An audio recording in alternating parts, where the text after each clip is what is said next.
오늘 묵상 본문은 다양한 주제와 관련된 교훈들이 계속 이어지고 있다는 걸 알 수 있죠. 무엇보다 관계에 대한 교훈이 가장 큰 비중을 차지하고 있는데 1절부터 3절은 주로 나보다 강하거나 높은 강자와의 관계에서 어떻게 해야 되는지에 대한 교훈이죠. 1절부터 3절 보시면 내가 가난과 함께 앉아 음식을 먹게 되거든 삼가 내 앞에 있는 자가 누구인지를 생각하며 내가 만일 음식을 탐하는 자이거든 내 목에 칼을 둘 것이니라. 그의 마시는 음식을 탐하지 말라. 그것은 속이는 음식이니라. 그와 또 연관돼서 10절부터 14절은 주로 약자와의 관계에서 어떻게 해야 되는지에 대한 교훈입니다. 특별히 10절 옛 지게석을 옮기지 말며 고아들의 밭을 침범하지 말지어다. 13절 아이를 훈계하지 아니하려고 하지 말라. 채찍으로 그를 때릴지라도 그가 죽지 아니하리라. 14절 네가 그를 채찍으로 때리면 그의 영혼을 수월에서 구원하리라. 6절부터 9절은 악한 자, 미련한 자와의 관계에 대한 교훈이 차지하고 있습니다. 6절부터 9절 악한 눈이 있는 자의 음식을 먹지 말며 그의 마시는 음식을 탐하지 말지어다. 대저 그 마음의 생각이 어떠하면 그 위인도 그러한즉 그가 내게 먹고 마시라 할지라도 그의 마음은 너와 함께하지 아니함이라. 네가 조금 먹은 것도 토하겠고 네 아름다운 말도 헛된 대로 돌아가리라. 미련한 자의 귀에 말하지 말지니 이는 그가 네 지혜로운 말을 업신여길 것임이니라. 그리고 재물에 대한 교훈도 약간 포함되어 있습니다. 4절부터 5절 부자가 되기 애쓰지 말고 내 사사로운 지혜를 버릴지어다. 내가 어찌 허망한 것에 주목하겠느냐. 정령이 재물은 스스로 날개를 내어 하늘을 나는 독수리처럼 날아가리라.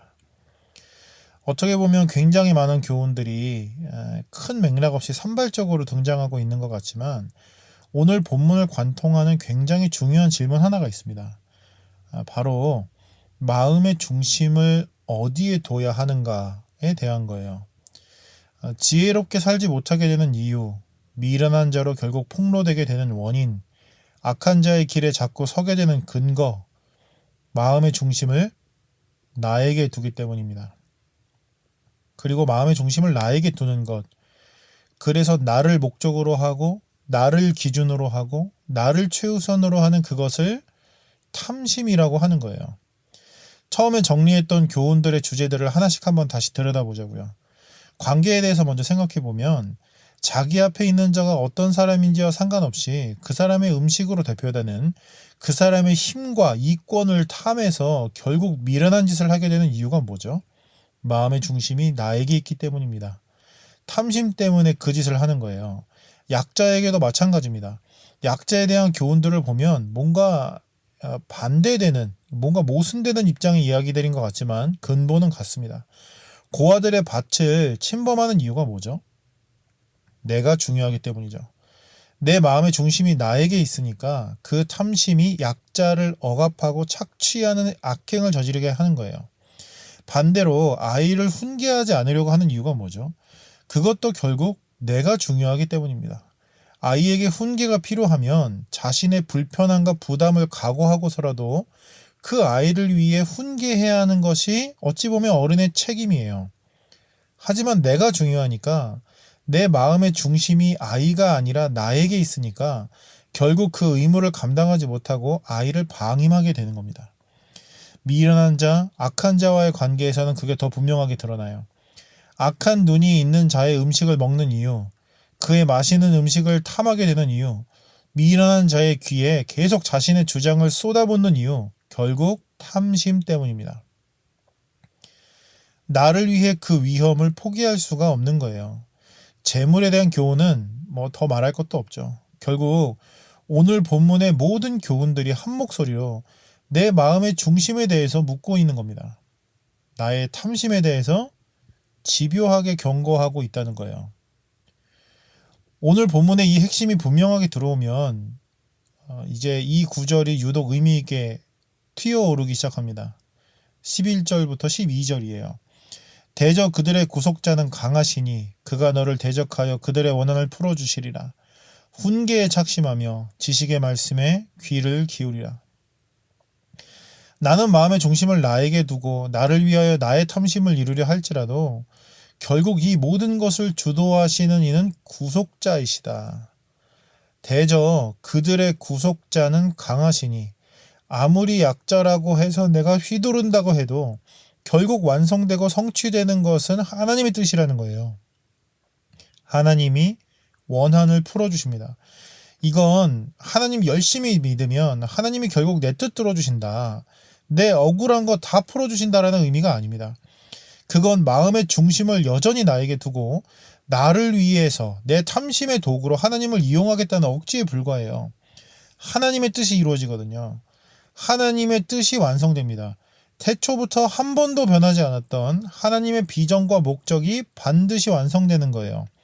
그날이 되면 그래서 하나님의 소원이 풀립니다. 진정한 하나님의 백성, 마음의 중심을 하나님께 두었던 진정한 하나님 백성의 원한이 풀리는 거예요. 요한계시록이 담고 있는 마지막에 대한 그 아름다운 이야기들은 전부 그것에 대해 선포하고 있습니다. 그렇다면 어떻게 하라는 거죠? 훈계에 착심하며 지식의 말씀에 귀를 기울이라는 거예요. 오늘 묵상을 따라 다시 표현하자면 내 마음의 중심을 하나님께 두는 겁니다. 그게 그의 훈계에 착심, 마음을 두어서 나를 위하여가 아니라 그를 위하여 사는 거예요. 이건 강자에게 비굴하게 살아야 한다는 의미가 아닙니다. 기독교는 절대로 권위주의나 보수주의로 요약되지 않아요. 반대로 무조건 약자의 편을 들어야 한다는 의미도 아닙니다. 기독교는 일방적인 입장에서의 어떤 해방이나 투쟁을 목표로 하지 않아요. 너와 나의 관계 속에서 하나님께 마음을 두면 하나님의 훈계에 착심하면 그가 그의 뜻을 이루십니다.